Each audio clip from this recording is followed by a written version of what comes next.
Nung nakaraang vlog ko po, no, sinabi ko sa inyo na i-discuss natin yung circle of friends at saka yung environment mo, kung paano sila nakaka-apekto sa buhay mo. So ngayon, pag-uusapan natin yun.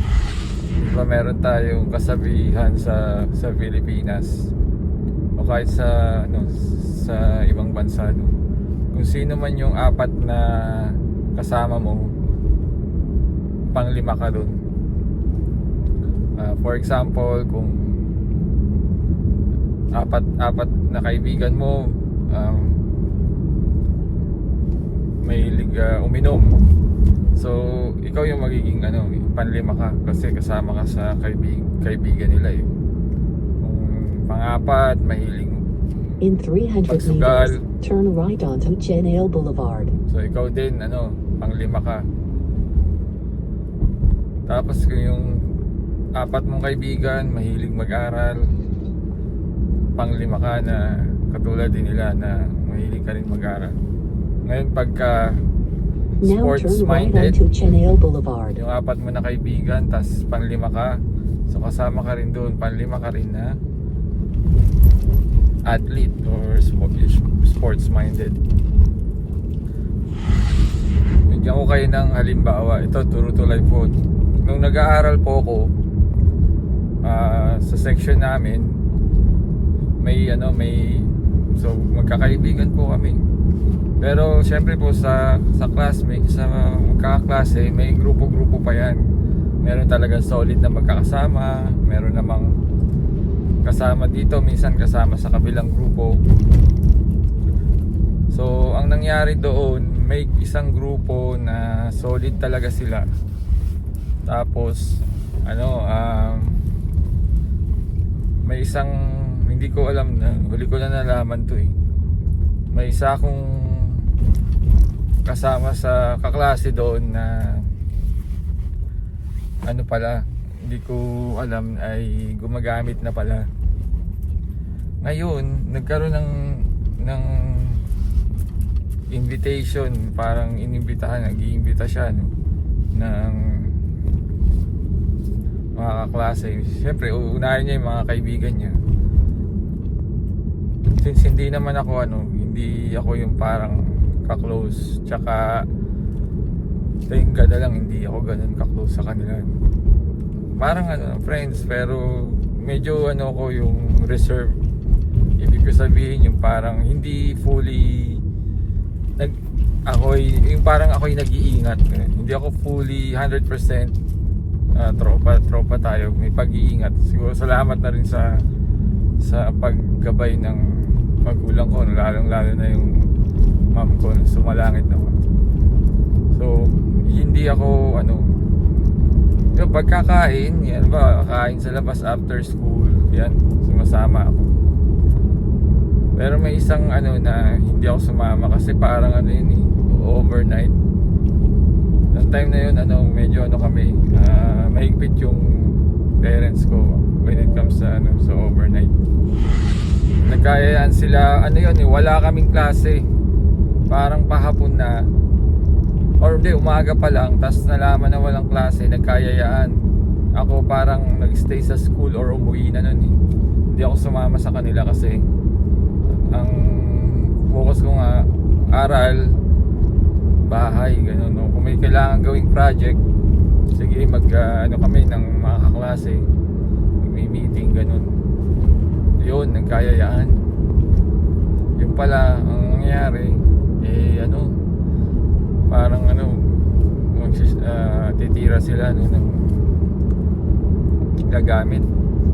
So alam niyo na po yun. So syempre hindi ko naman alam yun. Tsaka kasi ako, dahil sa amin po sa Pasay, makikita mo kung sino yung gumagamit. Binuksan na yung isipan namin ng magulang namin na ito, ganito, gumagamit, ito, ganyan, ito adik, ito ganyan. So alam namin. So kaya nabibigyan kami ng warning. So alam na namin, alam ko na na masama yun, yung pagiging paggamit ng pinagbabawal na gamot, ganun. Yung wag masyadong, pwede ka namang uminom, wag ka masyado. Sinasabi rin na yun nga yung yosi, ako hindi ko nagustuhan talaga yung pag-yosi. So okay na, fast forward, nagulat ako. So syempre may Facebook noon, nagulat ako.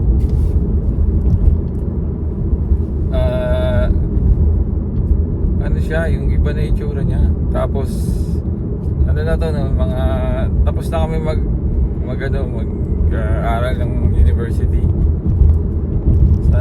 Nabalita ako sa mga kaibigan ko na naging addict pala siya.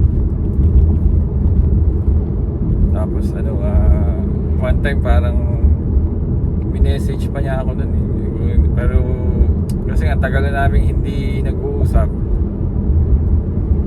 Kaya medyo hindi ko alam kung siya ba talaga yun or ano. Pero nung nakita ko yung itsura niya, tapos nalaman ko sa mga kaibigan ko na mga dati kong kaklase na yun nga, nalulong. Pero matalino po yun, matalino siya. So sa halimbawa po na yun, ang ibig ko lang pong sabihin, ang buhay mo po, ang kahinat na ng buhay mo ay nakadepende rin sa mga taong nakapaligid sa'yo. Kung ang mga taong nakapaligid sa'yo ay may mga pangarap, isa ka rin dun po, no? Meron ka rin pangarap. Halimbawa, yung isa gusto magtayo ng negosyo. Yung apat na yun gusto magtayo ng negosyo, gusto maging businessman. Isa ka rin sa magiging ganun. Tingnan nyo po yung yung mga magkakaibigan na negosyante, di ba? Kaya sila successful sa negosyo dahil magkakasama silang magkakaibigan. Puro sila di ba? Pareho ng goal sa buhay. Kapag nakita, pumunta ka sa kanto nyo, tingnan mo kung sino yung magkakaibigan at kung ano yung nila, parang araw-araw nila nagawi, di ba? Kung makakita ka ng manginginom, makikita mo sila, magkakasama sila halos araw-araw. Sa school naman, kung sino yung bulakbol, tingnan mo sila, lahat ng bulakbol magkakaibigan sila kasi nagkakasundo sila eh. So yun po yung maaaring maka-apekto sa buhay nyo sa pagtanda nyo, sa decision nyo sa buhay nyo, disposition nyo sa buhay nyo, kung hindi nyo po pipiliin kung sino yung magiging kaibigan nyo o yung paligid na environment na kumbaga aapekto sa magiging epekto o malaki ang magiging epekto sa buhay nyo. So totoo lang po, hindi mo naman kailangan talaga ng maraming kaibigan. Habang bata ka, parang ganun yung unang mindset mo, no? Mas maraming kaibigan, mas sikat ka. Pero pag sa pagtanda mo po, no, pag nagmamature ka at marirealize mo na mas konting kaibigan, mas maganda. Mas konti na totoo kaysa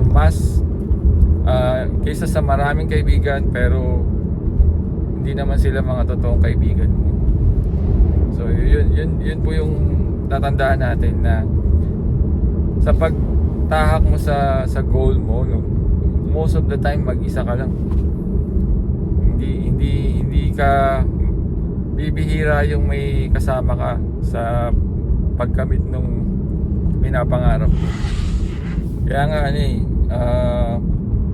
may kasabihan nga na mag-take ka ng risk sa buhay, yung mga calculated risk.